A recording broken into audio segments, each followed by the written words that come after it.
Report big എക്സ്ക്ലൂസീവിലേക്ക് നമ്മൾ കടക്കുന്നു. Doctor Haris Chirakkal റിപ്പോർട്ടറിനോട് തന്റെ മുറിയിൽ കണ്ട ബില്ല് എറണാകുളത്ത് നിന്ന് നന്നാക്കി കൊണ്ടുവന്ന നെഫ്രോസ്കോപ്പിന്റേതെന്ന് ഡോക്ടർ ഹാരിസ്.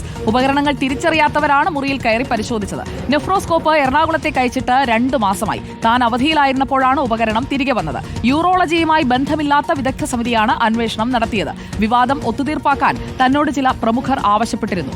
അത് താൻ അനുസരിച്ചു. അതിനുശേഷവും തന്നെ കൊടുക്കാനുള്ള ശ്രമങ്ങൾ നടന്നെന്നും ഡോക്ടർ ഹാരിസ് റിപ്പോർട്ടറിനോട് വെളിപ്പെടുത്തുകയാണ്. ഡോക്ടറുടെ വാക്കുകൾ നമുക്കൊന്ന് കേൾക്കാം. കണ്ടെത്തി എന്നൊക്കെ പറഞ്ഞ് പ്രിൻസിപ്പൾ അവതരിപ്പിക്കുമ്പോഴും ഇത് ഒരു എന്താ പറയാ, ഇത് നെഫ്രോസ്കോപ്പാണെന്ന് അവർക്ക് മനസ്സിലാക്കാൻ അറിയില്ലേ? അങ്ങനെ പ്രശ്നമുണ്ടോ? ഇതൊക്കെയാണ് പറഞ്ഞത്. അവര് പുള്ളിയൊക്കെ ഈ എന്റർപ്രൈനോളജിയിലുള്ള ആളാണ്. പുള്ളിക്ക് ഇതിനെ പറ്റി ആർക്കുണ്ട്. നമുക്ക് ഓരോ ഡിപ്പാർട്ട്മെന്റ് ഉപകരണങ്ങൾ അവരവർക്കേ അറിയാൻ പറ്റും. ഈ ഉപകരണക്ഷാമം ഉണ്ട് എന്നുള്ളത് ഒരു യാഥാർത്ഥ്യമാണ്. അങ്ങനെ വരുമ്പോൾ ഇങ്ങനെയുള്ള ഉപകരണങ്ങൾ റിപ്പയർ ചെയ്ത് ഉപയോഗിക്കേണ്ട അവസ്ഥയിലാണിപ്പോൾ.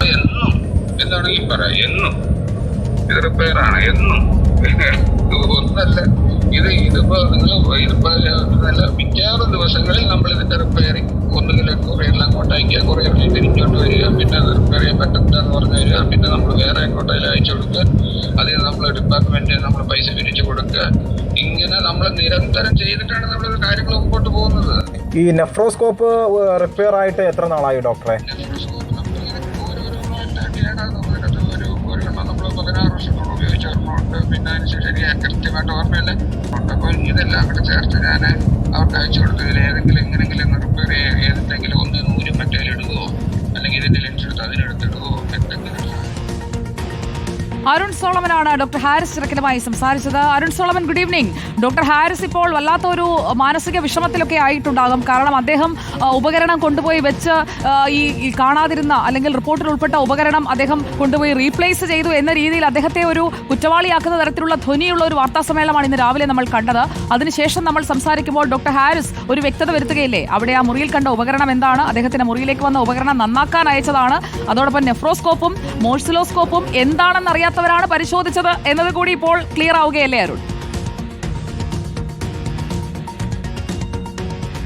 സുജയ, തീർച്ചയായിട്ടും ഇന്ന് നടന്ന ഒരു പ്രസ് മീറ്റ് എന്ന് പറയുന്നത് അത് തീർച്ചയായിട്ടും മുൻകൂട്ടി തയ്യാറാക്കിയ ഒരു തിരക്കഥയാണ്. അവിടെ ഡോക്ടർ ഹാരിസ് ഹസനെ കള്ളനാക്കുക എന്നുള്ളത് തന്നെയായിരുന്നു PK ജബ്ബാറിന് മുന്നിലുള്ള ലക്ഷ്യം. അതുകൊണ്ട് തന്നെയാണ് ആ പ്രസ് മീറ്റ് നടക്കുന്നതിനിടയിൽ കൃത്യമായിട്ട് ഒരു ഫോൺ കോൾ വരുന്നു. ആ ഫോൺ കോളിന്റെ അടിസ്ഥാനത്തിൽ വീണ്ടും ആ റിപ്പോർട്ട് വായിക്കുന്നുണ്ട്. അതിന്റെ എല്ലാം കണ്ട് കടുത്ത മാനസികമായ സമ്മർദ്ദത്തിൽ കഴിഞ്ഞ കുറേ നാളുകളായിട്ട് അദ്ദേഹം ഇപ്പോൾ ലീവിലാണ്. അങ്ങനെ ഇരിക്കുമ്പോഴാണ് വീണ്ടും അദ്ദേഹത്തിന് മുന്നിൽ വന്നിരിക്കുന്നത് ഒരു ഉന്നത തരത്തിലുള്ള ആരോഗ്യ വകുപ്പിലെ ഉന്നത തരത്തിലുള്ള ഒരു വ്യക്തി. ഇന്ന് രാവിലെ അദ്ദേഹത്തെ വിളിക്കുന്നു. ഇതൊരു സന്ധി ചെയ്ത് ഇനി ഒരു വിവാദത്തിലേക്കും താങ്കൾ പോകരുത്, ഞങ്ങളും വരില്ല എന്ന് പറഞ്ഞ് ഉറപ്പ് കൊടുത്തുകൊണ്ടാണ് ഇന്നിപ്പോൾ ആ സംഭാഷണം അവസാനിച്ചു എന്നാണ് ഹാരിസ് പറയുന്നത്. പക്ഷേ ആ വ്യക്തിയെ വെളിപ്പെടുത്താൻ തനിക്ക് കഴിയില്ല എന്നും എടുത്തു പറയുന്നുണ്ട്. പക്ഷേ ഇവിടെ ഇപ്പോൾ പൊതുജനങ്ങൾക്ക് പോലും മുന്നിൽ വലിയ സംശയങ്ങൾ ജനിപ്പിക്കുന്ന തരത്തിലാണ് ഇന്നത്തെ പ്രസ് മീറ്റ് അവസാനിച്ചത്.